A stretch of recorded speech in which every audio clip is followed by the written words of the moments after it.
Bathandekayo enkosini, ngiyanibingelela nonke egameni elihle likaJesu Kristu.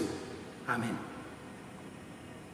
Ngiyaqala ukushumayela ngalendlela ngokushutha ifilimu nokulithumela kini nina amalunga ebandla lase-St. Michael's nabanye abadlalelayo ngaleli sonto lesine ngesikhathi senzilo. Sonke siyakwazi ukuthi isifo se-COVID-19 namagciwane abizwa corona akwenza ukuthi sisebenzise le ndlela lokudlulisa izwi likaNkulunkulu. Bazalwane, siyamdumisa uNkulunkulu ophilayo. Nanamuhla ngesikhathi se-state of disaster eMzansi, uJesu uyasibiza ukuhlangana naye ezwini lakhe. uNkulunkulu makabusise ukulalela kwethu. Amen.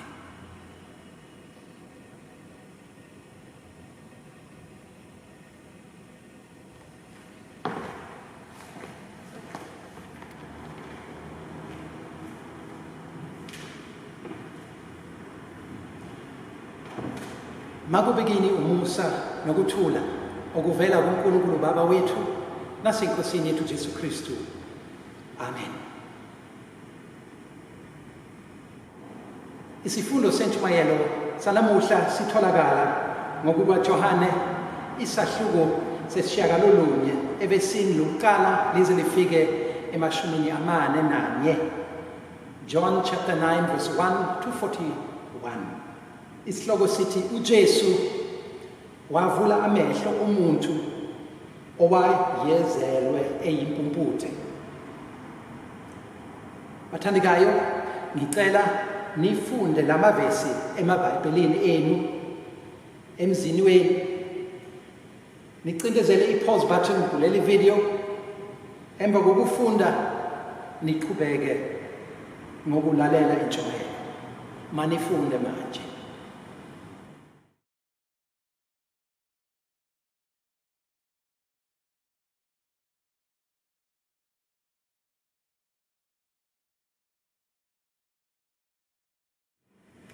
Bathandekayo, senifundile indaba kaJesu owavula amehlo womuntu owayezelwe eyimpumputhe. Athini lamazwi kithi njengebandla lase-St. Michael's njengamakholwa emhlabeni onke ngesikhathi sesifo esibizwa COVID-19. Ngesikhathi senzilo amakholwa adonswa ngezwi elingcwele ukuze inkolo yawo ivuseleke. Balindele umkhosi wePhasika, usuku lokuvuswa kukaKristu kwabafileyo. Bathandekayo, izinto zomhlaba ziyasibamba, uvalo lwethu luyasibamba, icorona liyasitida sonke. Ngakho-ke kubalulekile ukuzidla, kubalulekile ukubuyela emuva, back to basics enkolweni yethu. Yini ebalulekile kule ndaba ngowayeyimpumputhe na? Hayi ukuphiliswa kwakhe ngoJesu nokwazi kwakhe ukubona kuphela. Cha, hayi lokhu kuphela. Le ndaba ifuna ukusifundisa ngobudlelwane.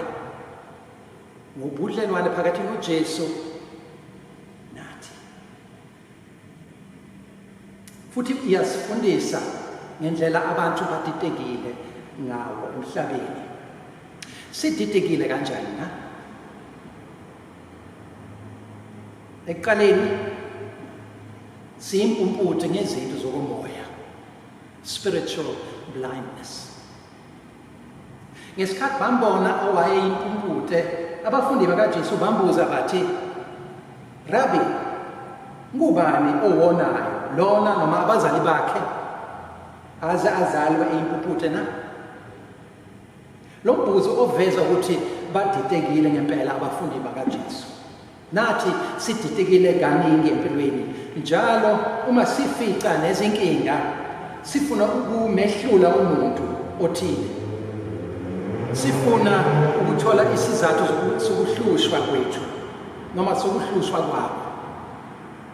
Nangesikhathi secorona, umongameli waseMelika uTrump uyabiza lesi sifo Chinese virus.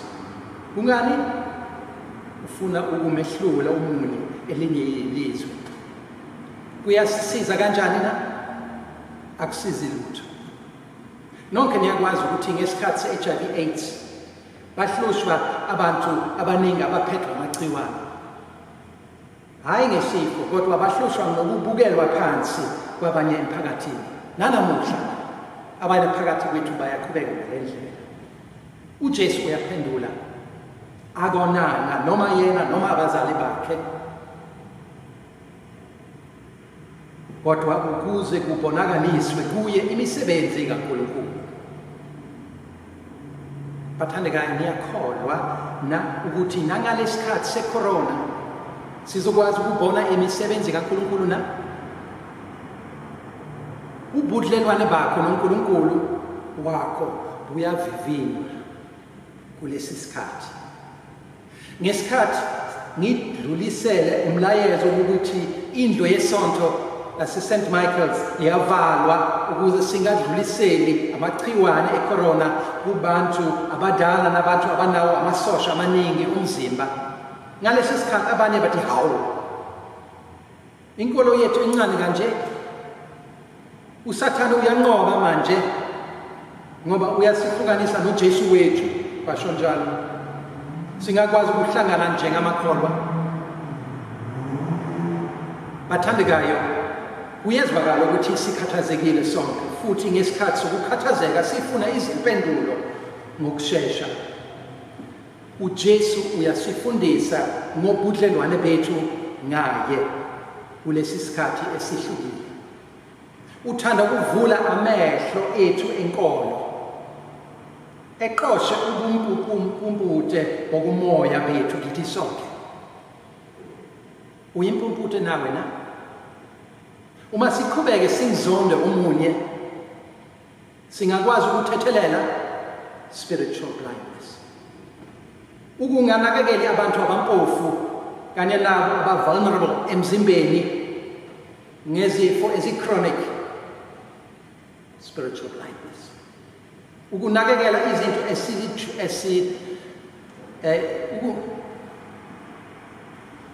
ukunakekela izinto ezisijwayele kakhulu kunezinto ezibalulekile kulesikhathi se-corona pandemic, spiritual blindness. Ngesikhathi uJesu ephilisa oyimpumputhe, abaFarisi bathi lona ngaveli kaNkulunkulu lokhu engagcini isabatha. Spiritual blindness yabaFarisi ngempela. Siyaqhubeka. Okwesibili, siyaphiliswa sonke ngoJesu.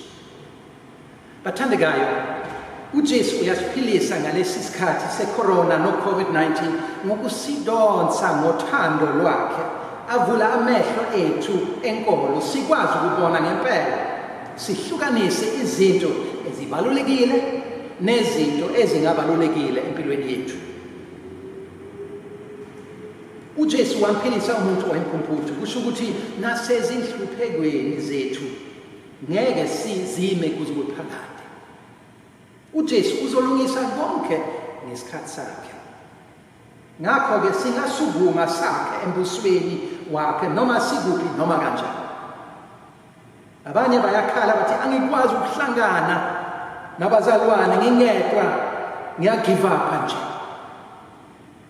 Uma ngingakwazi ukwamukela isidlo esingcwele endlini yesonto yase-St. Michael's, ngingaqhawula ngidlulise amazwi okuthula kumakhelwane, angeke ngimuzwe uJesu.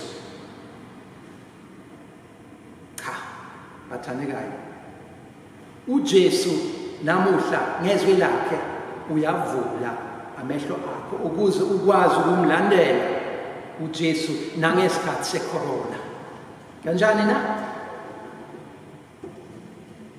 uJesu uyakunika isikhathi sokuhlangana noJesu uwedwa nje, uzindle ngokuthula, ulalele nentshumayelo, ukhulume nomsindisi wakho uwedwa nje. Mhlawumbe uzomuzwa uJesu ngendlela entsha ecebile kakhulu kulamaviki ecorona. Vele sizophinde sihlangane ngendlela ejwayelekile endlini yesonto emva kokudlula kwecorona, kodwa khona manje uJesu uyahlangana ngendlela entsha nawe nami. uJesu uyakusiza ukuhlukanisa izinto ezibalulekile nezingabalulekile enkonzweni yethu. Mhlawumbe ngeminyaka edlule ngesinye isikhathi singanakekeli kakhulu ukuthula nokulalela enkonzweni. Abanye phakathi kwethu badidekile ngezinto ezingabalulekile. Bayazibuza bona bathi, umfundisi uyaphatha kanjani inkonzo neliturgy na? Izingubo zakhe zi-right? Izikhonzi ziyakwenza kanjani umsebenzi wazo na? Indlela yokuphatha inkonzo nenkonzo yesidlo iseyindlela yamaluthela na? Njalo. Bathandekayo, ngalesikhathi secorona uJesu uyavula amehlo ethu enkolo ukuze sibone ukuthi kubalulekile ukufunda izwi lakhe, sihlangane naye enkhulekweni, silandele ezinyathelweni zakhe zokwenza intando yakhe. Lokhu kubalulekile kakhulu kunendlela esijwayele ukukhonza ngayo. Ningakhathazeki bathandekayo, nakule nkonzo yakho namuhla emzini wakho uJesu ukhona. Uyaphilisa, uyaduduza, uyavusa inkolo yethu. Ekugcineni uJesu uyakumema ukudlulisa uthando lwakhe kubantu bonke. Kanjani na? Ngesikhathi secorona uyadlulisa uthando lwakhe ngokungadlulisa nguwe amagciwane kwabanye abantu. Ngokungahlangani uyaveza uthando. Ngiyakwazi bathandekayo, siyamangala ngalamazwi, ikakhulukazi thina basemzansi esijwayele sithanda ukuhlangana nabanye abantu, futhi izindlu zamasonto ethu sigcwele.